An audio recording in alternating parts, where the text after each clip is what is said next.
시청자 여러분 안녕하십니까? VOA 모닝뉴스 시작합니다. 다음 달 유엔 인권이사회 제출 보고서 자료 수집차 한국을 방문하고 있는 토마스 오헤아 퀸타나 유엔 북한 인권 특별보고관이 이번에는 탈북 한국군 포로들을 만났습니다. 탈북 국군 포로들은 퀸타나 보고관에게 청원서를 제출하고 유엔 보고서에 북한의 인권 유린 실태와 국군 포로들의 문제를 강조해 줄 것을 요청했습니다. 첫 소식 조상진 기자가 보도합니다. 토마스 오헤아 퀸타나 유엔 북한 인권 특별보고관은 19일 탈북 국군 포로들을 지원하는 사단법인 물망초를 방문해 6.25 한국전쟁 당시 북한군의 포로로 붙잡혀 탄광 등지에서 갖은 고초를 겪다 탈출한 귀환 한국군 포로들을 만났습니다. 유영복, 김성태, 이규일 씨 등 귀환 국군 포로 3명은 퀸타나 보고관에게 북한 정권의 잔혹한 인권 유린과 국군 포로와 그 후손들이 겪고 있는 어려움을 설명하면서 유엔 차원의 관심을 거듭 촉구했습니다. 귀환 국군 포로들은 퀸타나 보고관에게 한국군 포로들이 자신들의 의사에 반해 북한에서 강제 노역과 재판 없는 구금과 처형을 당하고 있으며 그 후손들까지도 성분 차별 등 인권 유린을 당하고 있다고 설명했습니다. 깼다고 남아서 일어났다고 하실 국군 포로가 과연 몇 명이나 있을까요? 자기네들이 촛불이 됐기 때문에 제일 나쁜 적대에 저는 분류해서 차별하고 천대하고 멸시하는데 포로들은 포로하는 즉시에 수용소로 보낸 게 아니라 광산 탄광에다 직접 보냈단 말이에요. 그러면서 다음 달 유엔 인권이사회에 제출할 북한 인권 보고서에 한국군 포로들이 북한에서 겪고 있는 인권 유린 참상을 구체적으로 추가해 줄 것을 요청했습니다. 귀환 국군 포로들은 또 한국군 포로와 납북 억류자, 탈북민 구출에 소극적인 현재 한국 정부가 관련 조치에 적극 나설 수 있도록 유엔이 직접 나서달라는 취지의 청원서도 퀸타나 보고관에게 제출했습니다. 그러면서 한국 정부가 추진하는 북한과의 종전선언과 평화조약에 항구적 평화의 기본 전제 조건인 모든 포로와 민간인 억류자 송환, 세계의 인권선언과 국제인권조약의 준수를 반드시 규정하도록 관계국 정부에 촉구해달라고 요청했습니다. 퀸타나 보고관은 국군 포로 문제 해결을 돕기 위해 활동에 나설 것이라고 밝혔습니다. I'm honored to be here to listen to your stories, to listen to your plight, and I'm ready to help you. 앞서 퀸타나 보고관은 남북 접경 지역인 강원도 철원을 찾아 한국 정부의 대북전단 금지법 시행과 관련한 주민들의 의견을 들었습니다. 퀸타나 보고관은 이 자리에서 대북전단 금지법이 처벌의 비례성 부분에서 문제가 있다고 지적하고 대북전단 금지법에서 정한 최대 3년의 징역형 처벌 수위는 국제법을 위반할 가능성이 있으며 관련 우려를 한국 외교부 장관과 국회의원들에게 공개적으로 표했다고 밝혔다고 연합뉴스 등 한국 언론들이 전했습니다. VOA 뉴스 조상진입니다. 자의적 구금 반대 선언 1주년을 맞은 가운데 이 선언에 서명한 당사국들이 북한에 억류된 한국인 문제에 대한 반응을 냈습니다. 외국인을 대상으로 한 자의적 구금을 용납할 수 없다며 강하게 규탄했습니다. 박형주 기자가 보도합니다. 정당한 법적 절차 없이 국가나 조직에 의한 강제 구금이나 억류를 뜻하는 자의적 구금에 반대 선언을 한 당사국들은 북한에 9년째 억류돼 있는 김정욱 선교사 등 6명의 한국인들을 구출하기 위해 어떤 노력을 펼칠 것이냐는 VOA의 질문에 외국인을 대상으로 한 자의적 구금을 용납할 수 없으며 이를 규탄한다는 분명한 입장을 밝혔습니다. 오스트리아 외무부 대변인은 17일 VOA에 보낸 이메일 답변을 통해 오스트리아는 국제법을 지키고 우리의 공통의 가치인 자유, 민주주의, 인권을 수호하기 위해 모든 파트너들과 협력할 의지가 있다고 밝혔습니다. 이어 정치적 목적을 위해 형사사법제도를 오용하고 외국인들을 자의적으로 구금하는 것은 어디에서 일어나든 용납할 수 없다며 오스트리아는 이러한 행위를 규탄한다고 강조했습니다.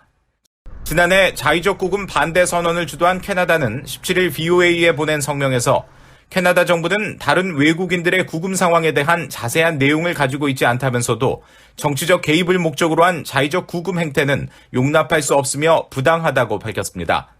캐나다의 외교 업무를 담당하는 글로벌부는 이어 이런 관행을 규탄하고 억제하며 종식시키기 위해 캐나다는 국제 파트너들과 협력해 자의적 구금 반대 선언을 출범시켰다고 강조했습니다. 북한의 대사관을 두고 있는 불가리아의 외무부는 자의적 구금 반대 선언의 목표는 이런 용납할 수 없는 관행에 집단적으로 대응하고 외교적 이득을 목적으로 자의적으로 구금된 이들에게 그들이 혼자가 아니며 국제사회가 그들과 함께한다는 점을 알려주기 위한 것이라고 밝혔습니다. 그러면서 이 선언은 모든 국가들이 유능하고 독립적이며 공정한 재판소에서 공정하고 공개적인 재판을 열 것을 보장해야 한다고 분명히 밝히고 있다면서 불가리아는 국제인권법과 장치의 핵심 사상에 부합하는 이 선언의 원칙에 공감한다고 밝혔습니다. 역시 북한의 대사관을 두고 있는 스웨덴은 자의적 구금을 규탄하면서 동시에 한반도 평화를 강조했습니다. 스웨덴 외무부는 자의적 구금 반대 선언은 특정한 사건을 언급하지 않으면서 갈등 수위를 낮추고 분쟁을 평화롭게 해결하기 위한 국제 협력을 증진하는 집단적 노력에 기인한다고 밝혔습니다. 이어 스웨덴은 한반도 상황의 평화적 해결에 대한 오랜 공약을 갖고 있으며 대화와 신뢰 구축 절차를 계속 지지하고 있다고 말했습니다. 자의적 구금 반대 선언은 지난해 2월 캐나다가 주도하고 지금까지 미국, 영국, 프랑스, 독일, 일본, 호주 등 68개국이 서명했으며 한국은 참여하지 않았습니다. VOA 뉴스 박형주입니다. 국제인권단체가 러시아에서 망명을 시도하다가 붙잡혀 북송 위기에 처한 것으로 알려진 북한 적공국 소속 최금철 소자에 관한 VOA 보도에 우려를 나타내며 러시아 정부의 국제난민협약 준수를 촉구했습니다. 유엔 북한인권 특별보고관을 만난 한국 국회의원들도 최 소자의 강제 북송 저지와 북한의 반인도 범죄의 가해자들에 대한 고소고발 지원을 요청했습니다. 김영관 기자가 보도합니다. 세계 최대 인권단체 중 하나인 휴먼 라이츠 워치가 러시아에서 망명 시도 중 납치돼 북송 위기에 놓인 것으로 알려진 북한 적공국 소속 최금철 소자의 행방에 대해 우려를 나타냈습니다. 이 단체는 17일 발표한 성명에서 VOA가 단독 보도한 내용과 자체 조사를 통해 파악한 최 소자의 실종 상황을 자세히 설명하면서 러시아 경찰은 북한 정권의 요청에 따라 망명을 시도하는 북한인들을 지속적으로 체포하고 있다고 지적했습니다. 또 러시아 정부가 비준한 유엔 난민협약에 따라 북한인들의 망명 권리를 공개적으로 지지하고 망명 신청자들을 강제 실종으로부터 보호하며 강제 북송을 막고 최금철 소자와 러시아 내 다른 북한인들에게 제3국으로 가기 위한 안전한 통로 제공을 촉구했습니다. 휴먼 라이츠 워치의 리나윤 선임연구원은 강제 송환된 북한 주민들은 고문과 장기 투옥, 강제 노동, 처형을 당할 수 있는 끔찍한 처벌에 직면한다며 현재 여러 민간단체들과 정부들을 접촉하고 있고 한 단체는 유럽인권재판소에 최 소자에 대한 보호 요청을 준비하고 있다고 말했습니다. We're concerned. We're very concerned about the fate of Che Gum-chul, and we really hope the Russian government takes responsibility and protects a refugee who will suffer a horrible fate if sent back to North Korea. 앞서 VOA는 북한 적공국 563부대 소속 암호화 전문가로 블라디보스톡에 파견되었던 최금철 소자가 지난해 7월 망명을 시도하다가 9월 말 러시아 경찰에 체포된 뒤 북한 측에 인도돼 블라디보스톡 주재 북한 영사관에 의해 감금돼 있다고 전했었습니다. 영국 주재 북한 공사를 지낸 한국 제1야당 국민의힘 소속 태영호 국회의원도 한국을 방문해 국회에서 북한인권 문제 간담회에 참석한 토마스 오헤아 퀸타나 유엔 북한인권 특별보고관을 만나 최금철 소자의 처형과 강제 송환 중단을 요청하는 긴급 서한을 러시아 정부에 보내주길 요청했습니다.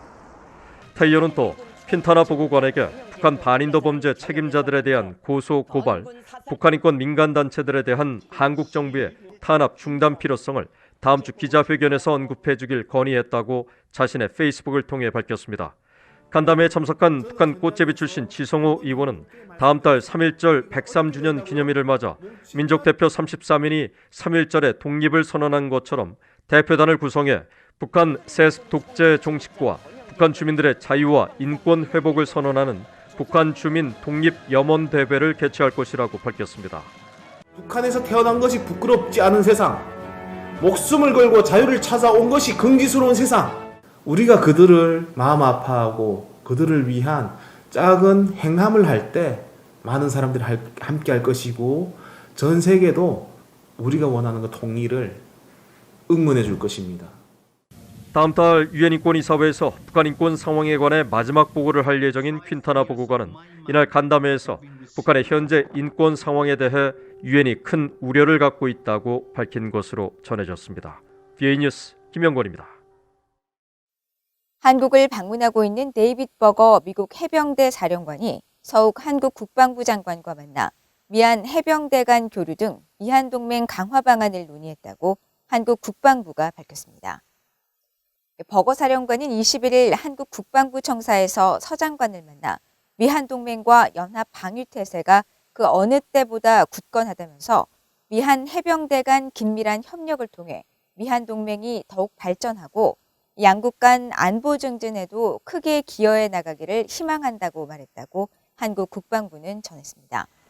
버거 사령관은 앞서 지난 8일 미국 국방산업협회 NDIA가 주최한 연례 컨퍼런스에 참석해 대규모 실기동 연합훈련 재개 필요성을 묻는 질문에 소규모 훈련도 가치가 있지만 작은 훈련 여러 개를 진행한다고 대규모 훈련을 대체할 수 있는 것은 아니라면서 중단된 대규모 실기동 연합군사 훈련을 재개할 필요가 있으며 이를 통해 적에게 실전 역량을 보여줘야 한다고 밝힌 바 있습니다.